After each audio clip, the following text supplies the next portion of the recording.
Hi, Y11. I wanted to talk through the tasks that I'm setting you this week. Apologies, I seem to have cut off the top of the screen slightly, but that doesn't really matter. Um, so we're going to go on to some creative writing this week, but I wanted to talk through what I want you to do just because there are some tips that I don't necessarily know whether you've covered in year 10 and things that I think are quite important for you to consider before you do this first creative writing task as year 11s. So the title I'm going to ask you to write this week is Write a story that begins, the expression on his face told me that I was in trouble. And I know this sounds really silly, but often one of the biggest mistakes that gets made is just that pupils don't write a story that fits with the title, okay? So just for clarity, the story has to begin with that sentence, okay? You cannot change it. It has to begin, the expression on his face told me that I was in trouble, okay? It should kind of, go without saying that, of course, the story that comes after that does actually have to make sense. So if you use that sentence and then you go on to talk about something that's unrelated, that's not going to work. So please make sure that you, in your planning stage, you think about something that makes sense with the starter that you've been given. Your story needs to be 1 to 2 A4 sides, and I mean writing there. So if you are handwriting it, a couple of A4 sides. If you are typing it, really it probably shouldn't be longer than about a page or a page and a half. My top tips for this are to include a character that makes the reader feel something, okay? So whether that's sympathy or frustration or any other feeling, if you think about your favourite books or your favourite characters,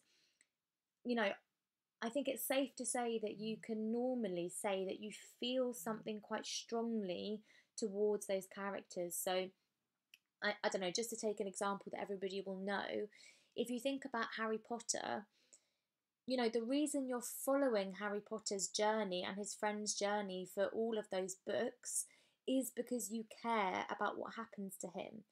And, the writer does that in many ways. And obviously, it's a novel, so she's got time to set up that backstory and everything. But the fact that he is an orphan, the fact that he's had this difficult upbringing with his uncle and aunt, and then, the joy that you feel when he's a wizard and he gets this new experience and he gets to go to this school, and then his trials and tribulations as a teenager, whether that's his his love life or his fallouts with his friends or his very dramatic battles with Voldemort. Everything is set up so that you actually care about Harry Potter. If you didn't care about Harry Potter, then you wouldn't read the books. And for people who don't like the books, it's probably because you don't care about Harry Potter. So think about the ways that your main character can make the reader feel something. You need to follow some kind of plot, okay? And that's what the exam board is asking for. I want to make it very, very clear that when you are doing your own creative writing separately, many of you are brilliant writers, and I've already seen your examples of your creative writing. Of course, you can write however you want, but I need to be specific here and tell you that the exam board is looking for something to happen.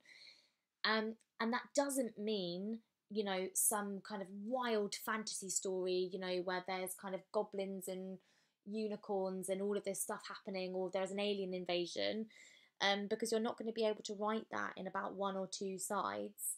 But it's really important that you remember that this cannot be a kind of long poetic piece of writing. It has to have something happening. So I think if you're confident enough as a writer that you could, write a very beautiful, poetic kind of stream of consciousness type piece of creative writing, go for it. But I wouldn't feel comfortable doing that. And so for the vast majority of you, I want you to think about writing a story where something happens, okay? Now, a quick note on planning. When it comes to actually doing this GCSE exam, you're only going to have 45 minutes to write the story. And I fully appreciate the fact that there are many people who do not like to plan, okay? However, you have to have some idea of where your story is going before you start writing.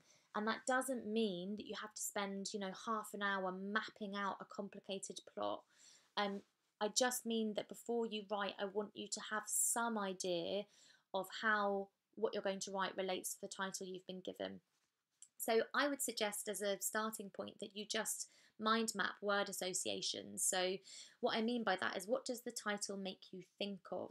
And this should be really free. Okay, don't overthink it. Just get down on paper as much as you can. So if I just come out of the full screen, I can show you what I mean. I'm just going to copy the title, and I'm going to do word association for what I would come up with. So I'm just going to type it underneath. Obviously, you can do it as a mind map. So I automatically think the expression on his face told me that I was in trouble. So the narrator has done something wrong. Okay. Maybe they've stolen something. Maybe they have got in trouble in a lesson. So maybe they're in a lesson and the teacher's telling them off, or they've done something wrong. Maybe he stood up to a bully, or she stood up to a bully. And maybe actually it's the bully who's telling them they're in trouble, okay? That's what I mean by word association. So whatever comes into your mind is always the first step towards planning.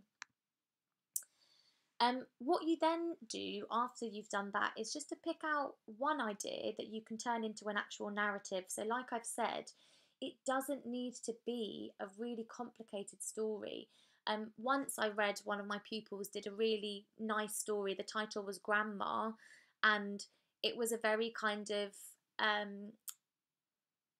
pensive, and it was quite poetic really, but it was just about the character visiting their grandma in a care home. But it was the way that it created emotions and the way you felt for that character in the care home. It wasn't that the grandma, something intense was happening. So it can be something that is kind of everyday. And you need to plan out a beginning, a middle, and end, and think about that protagonist, your main character. What is special or interesting about them? Why is the reader interested in reading a story about them? I cannot stress this enough. My top tip. Please, please, please, just for when you're starting out, write as a first person, as a teenager, because even if you don't use your own explicit experiences, you can maybe take ideas from something that's happened to a friend or a cousin and put it into your story, and it's just going to make your writing so much more authentic. I know that it's really exciting to have a go at genre writing and try writing a sci-fi story, but for today, I just want you to try and focus on something that is as real and authentic as it can be.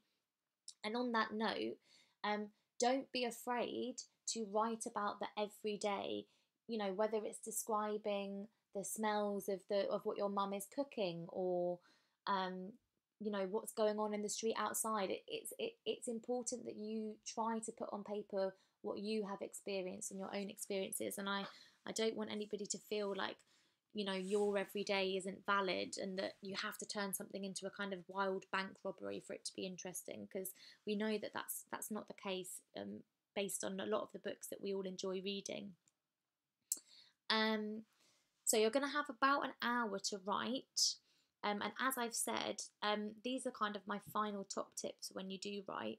You need to make sure that you think very hard about what motivates your character and how the reader will relate to them.